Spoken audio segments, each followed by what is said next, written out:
I've lusted after many cars before that we've driven, particularly the i8, and the Model S P100D, were two cars I lusted after so much.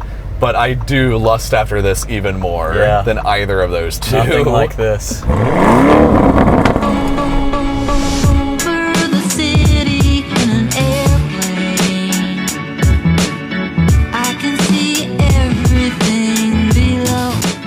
Coming to you live from beautiful LA.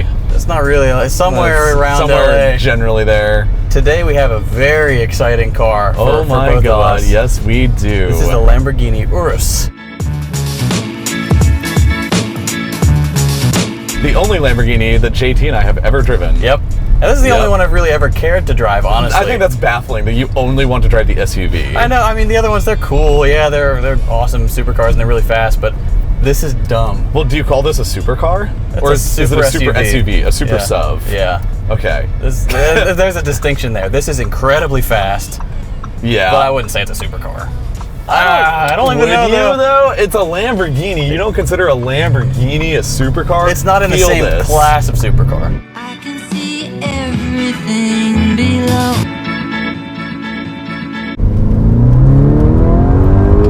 Ooh. That is so fast. That is so fast. And it's an SUV and it weighs a ton. All right, let's get some quick specs out of the way. Yeah. 0 to 60 in, quoted by Lamborghini, 3.2 seconds. Yeah, so Lamborghini quotes a 3.2 second 0 to 60 time. However, people have done this reportedly, I've seen online, in as quickly as 2.9 seconds. Yeah. Which, like, that's like pretty comparable to the Tesla Model X P100D. Yeah. And this is a gas Lambo. It's a monster. It is such a beast. But as a monstrous gas-powered car, MPG? MPG is 12 miles a gallon city and 17 highway. My heart. Fuel economy, not trash. Good. Not towing good. capacity, great. 7,000 It pounds. has a 7,000 pound towing capacity, and you can get an option to get a trailer hitch. So you can tow your Lamborghini in your Lamborghini to your track day. Yeah, so if you want, and you have an Aventador or something else that's wild, you can use this, to tow it. If you can afford this car, you can afford the gas for it. Yeah, that's all on premium gas, too. Yeah, you're going to blow through a lot of gas if you're doing this any more than like a weekend thing. Yeah. What you'll want to do, because this is the most comfortable supercar I think it is, yeah. I've ever been in. This is by far the most comfortable supercar I have ever personally sat in or driven. It's incredible. When Lamborghini announced that they were making an SUV, I was a little apprehensive about how they would make it look, but I think they've actually done a great job with this. Oh, I totally agree.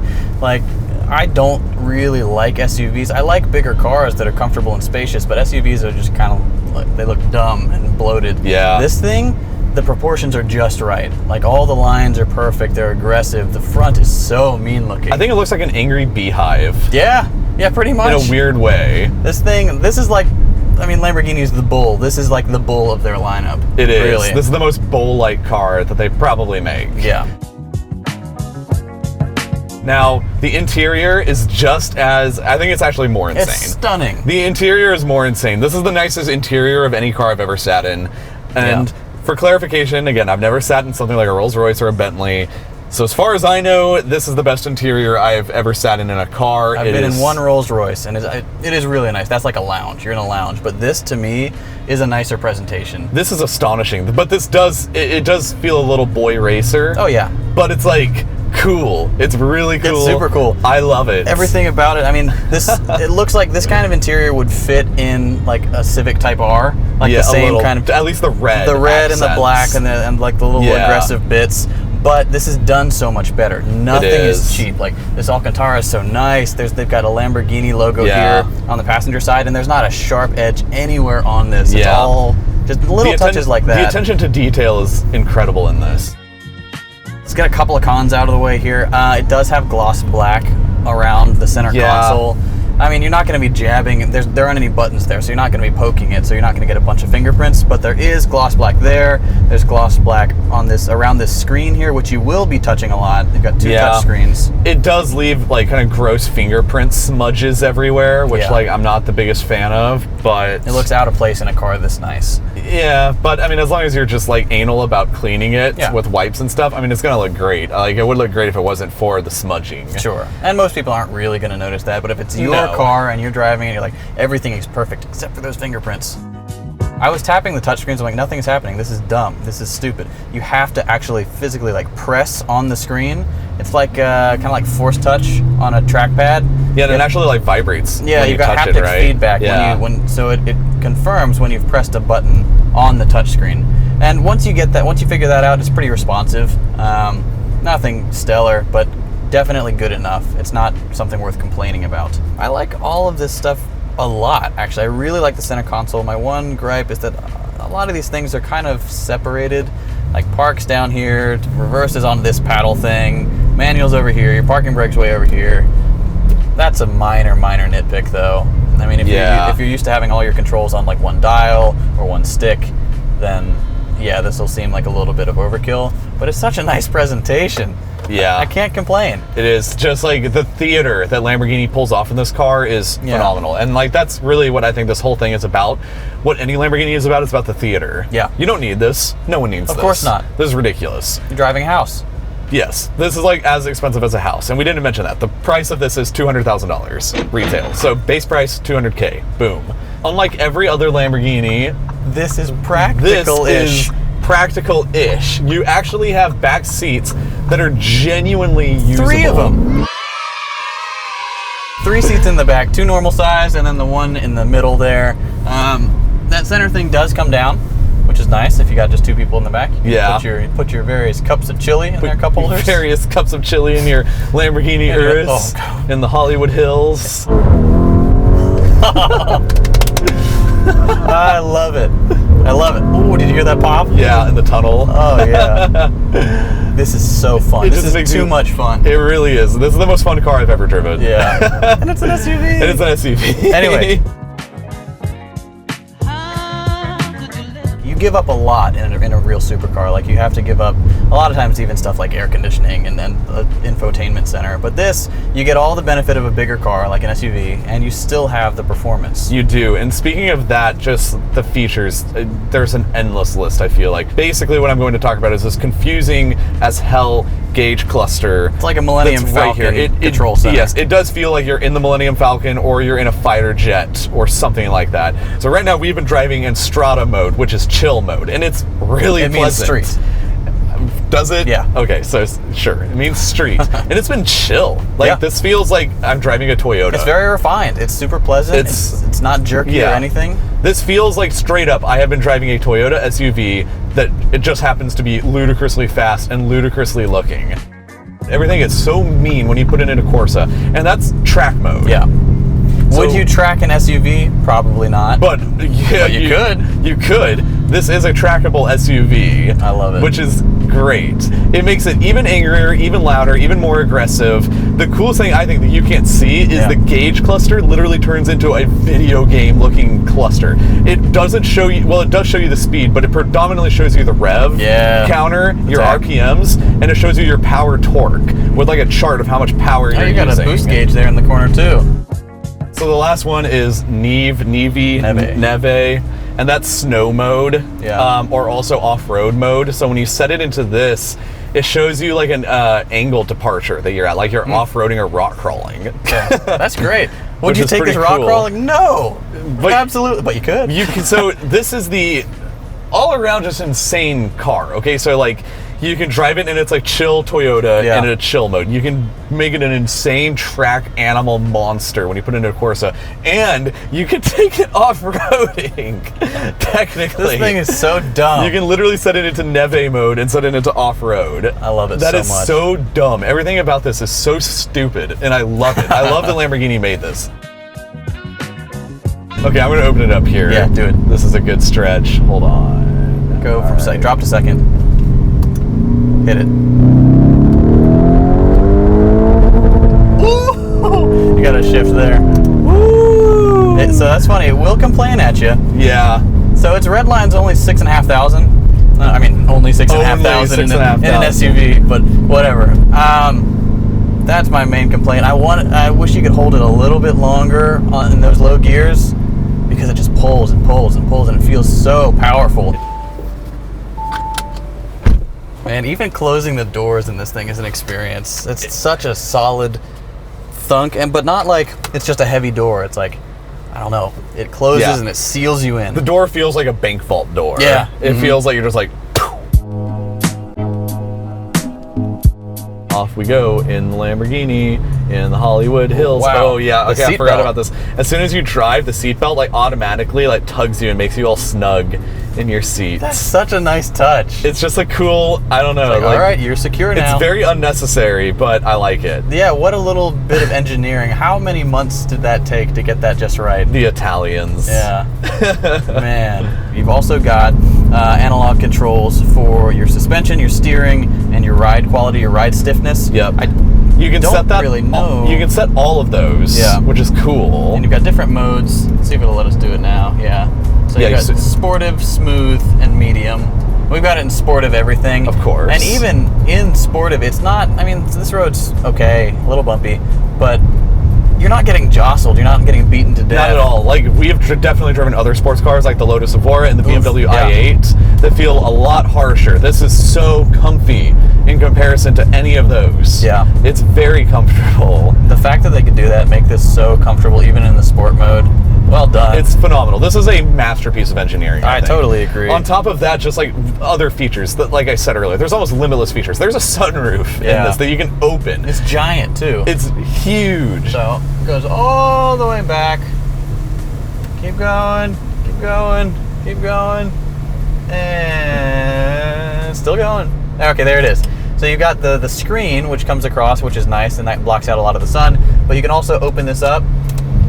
One touch here, and you get a nice big open air experience. It's almost like a pseudo convertible. Almost. It's smaller than the P100D, I would say. Yes, it is. But it's still really nice. Just driving this for the short time that I have, I think I would keep this in automatic most of the time, honestly. I think I would too. It's honestly really good in automatic. Yeah, it's great. It's quick.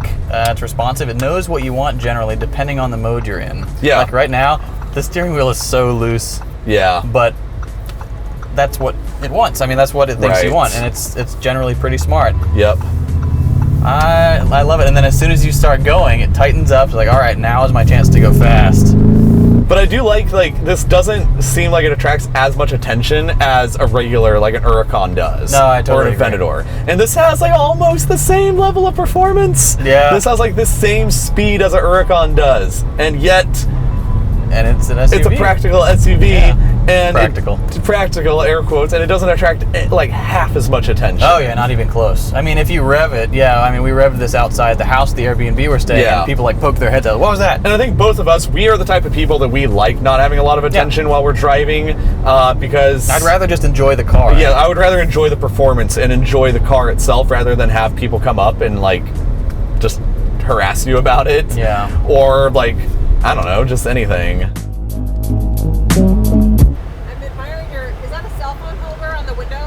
Oh, these are GoPros. They're cameras. Yeah. Yeah. Because I'm looking for something that works better than this. This keeps falling off. Oh, yeah. No, yeah. You can get those for... Yeah, where'd you find that? The Best Buy. Okay. Just Best Buy, yeah. Yeah, good luck. Well, interesting to note about that entire thing, she wanted to know about our cameras not and the not car. the Lamborghini that we are driving. Maybe if I like blast past her with this, she'll realize what we're driving. What? She only wanted to know about the GoPros. Okay, so starting us out is performance, which naturally we're going... Oh my god. So 9.5. 9.5 on performance. The only things, I mean, they're little that I would dock it for. It is an SUV. It is a little top heavy. You can't take it around corners all that fast, and it doesn't have that instant feedback you get from like something like a P100D. I will give it a 9 because it's still, the handling is a little weird, I mean, can not see that. not weird, but like it's accommodating, which is what you Yes. don't expect that in a supercar. It's or not as like supercar family. completely precise as like a Huracan, Yeah. I assume would be, or an Aventador, which again I have never driven, but Yeah. I'm making assumptions here. And I'm also docking it a little bit because it does have a bit of lag Yeah. when you hit on the accelerator, unlike the Tesla Model S, which is like that instant just hurls you back in your seat. Yeah. This spools up for a second and then it throws you back in your seat. Like that. And man, does it really throw you back in your seat. Like, it really just like boom when it hits. So you feel better about this than the Model S P100D, right? Because I know that terrified you. That scared me a lot. But this doesn't. This, when it ramps up to that speed and I have time to like, for my brain to process what's happening, I have a great time. The P100D was a little too fast. And I'd be interested to do it again. Yeah. Now that I know what I'm in for. Yeah. And see. But yeah, this to me is more fun. Maybe it's because less this like scary. prepares you a little bit. Yeah. Because it does like prepare you with that second where it's like, and it's like revving really You hear the hard. sound, And you know it's going to come. Yeah. Yeah. Okay, practicality then next, which I think is actually. I mean, for a this is the most practical supercar on the planet. I think it is. You've What got is- what on the earth? Ferrari shooting brake. The what? The wagon, the Ferrari wagon. This is more practical than that. You think so? Definitely. This is definitely more practical than that. I think so. The only thing I would knock it for is the fuel economy. Yeah. Like, the fuel economy is trash.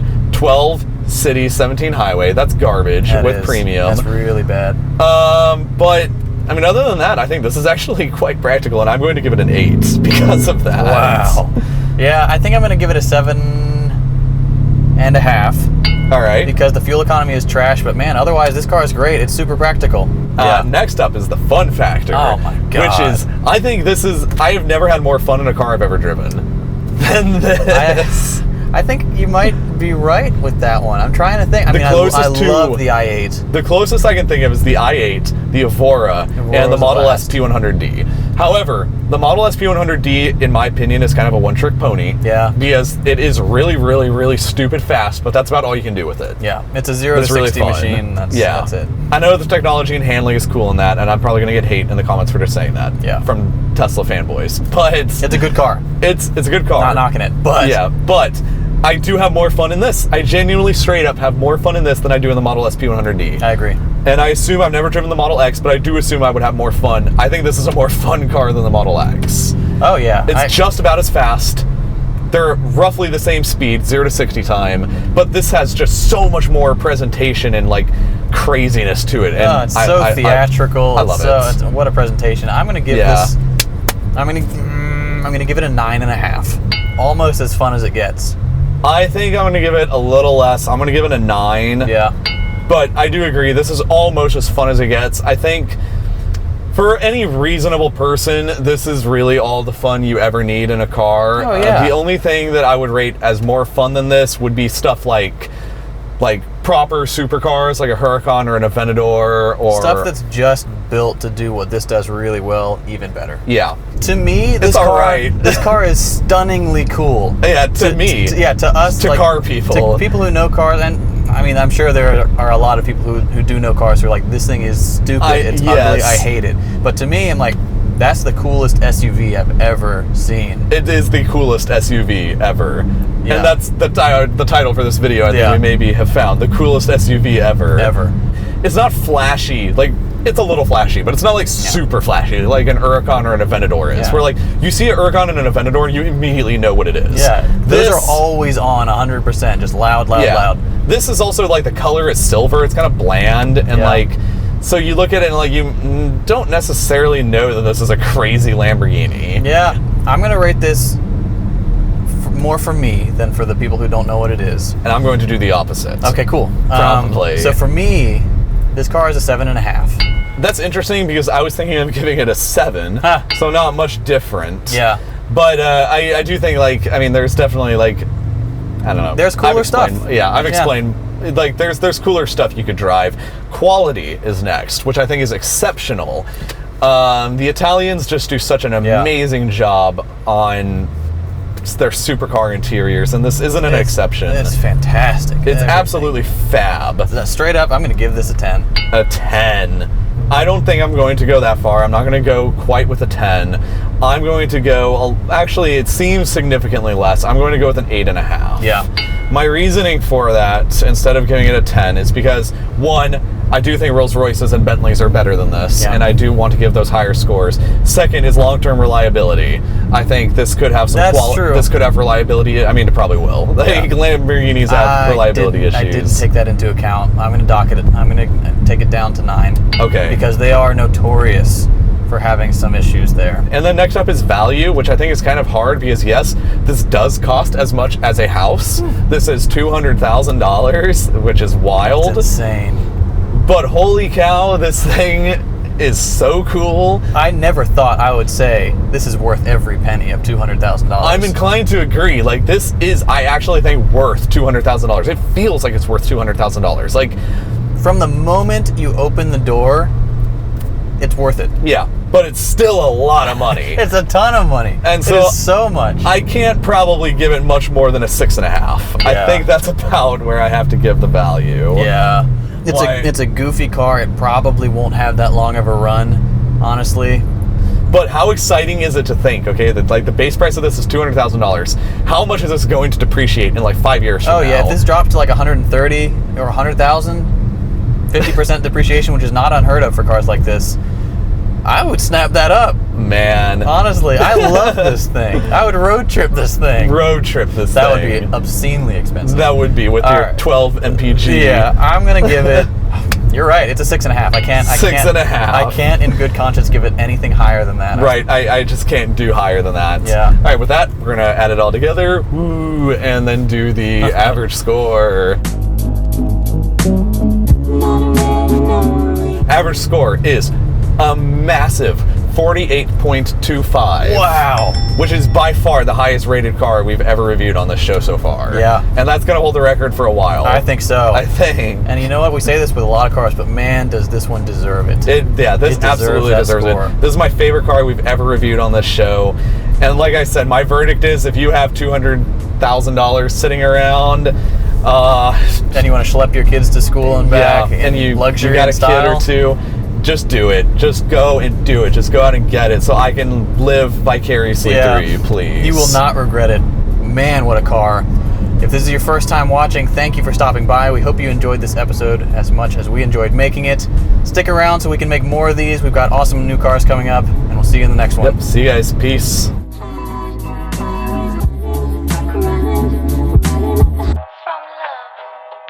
Did you know that the Toyota Corolla is the most sold vehicle of all time? Like the most sold.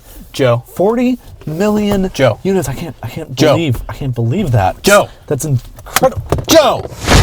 Oh my God. CuriosityStream is the world's first streaming service for people who actually like to learn stuff. They have thousands of documentaries and nonfiction titles from some of the world's best filmmakers. If you like our show, you'll love their speed category. It's got a ton of content on cars and other things that go fast. We've recently partnered with CuriosityStream to help build Nebula, our new streaming service. Nebula is a streaming video platform built by and for independent creators. Because we all appreciate how supportive our fans are, CuriosityStream is offering a free Nebula subscription with every purchase of a year-long CuriosityStream membership. With this bundle, you get the best of both worlds. CuriosityStream is home to high production value documentaries and nonfiction work, whereas Nebula is a place for educational YouTubers to try new things and experiment with different formats, things the YouTube algorithm would punish us for. CuriosityStream loves independent creators and wants to help us grow our platform, so they're offering Grand Theft Auto fans free access to Nebula when you sign up at curiositystream.com/GTA. When you sign up for CuriosityStream, you get instant access to thousands of nonfiction titles, and you'll get to watch a bunch of new episodes from Grand Theft Auto months before they hit YouTube, plus lots of other great Nebula originals. By signing up for CuriosityStream, you'll be helping not only GTA, but the entire educational community, as we work together to build a place where we can create exciting new content that just wouldn't be possible on YouTube. Give it a try by signing up using the link below. We promise you'll love it.